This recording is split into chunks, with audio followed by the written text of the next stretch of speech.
The president of Ukraine is turning to Europe for support and getting it following that shocking Oval Office shouting match in Washington. ABC's Tom Soufi-Burge is in London now with the latest. Good morning, Tom. Good morning, Gio. Yeah, Ukrainian President Zelenskyy arriving here moments ago, along with other European leaders, even the Canadian Prime Minister. But there are no US officials here at this key summit on Ukraine. Of course, it comes after that blistering bust-up between President Trump and Zelenskyy at the White House. And we're learning more from the British Prime Minister about a possible way forward. This morning, European leaders, including French President Macron, arriving in London for a key summit on Ukraine, as the UK says it's now working with France on a new peace plan, which it will present to the US. British Prime Minister Keir Starmer saying he spoke with President Trump last night after his meeting with Ukrainian President Zelenskyy. Starmer announcing the European-led initiative in an interview this morning. We've now agreed that the United Kingdom, along with France and possibly one or two others, will work with Ukraine on a plan to stop the fighting.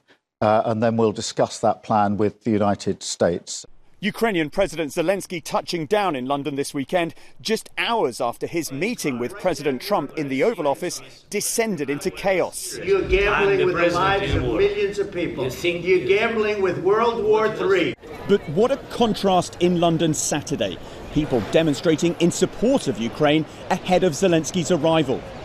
The UK Prime Minister Sir Keir Starmer then embracing Zelenskyy at number 10 Downing Street.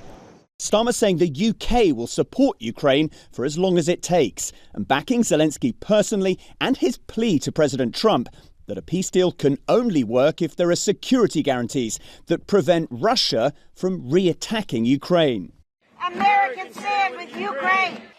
Back across the pond in Washington, protesters gathering outside the White House calling for continued US support for Ukraine after Trump and Zelenskyy's Oval Office bust up.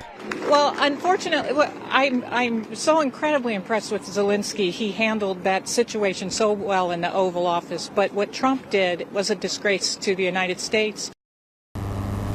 Well, after talks wrap up here, Zelenskyy is set to meet King Charles later today with another key European summit in just a few days amid a growing sense of crisis over Ukraine and US-European relations. Janae?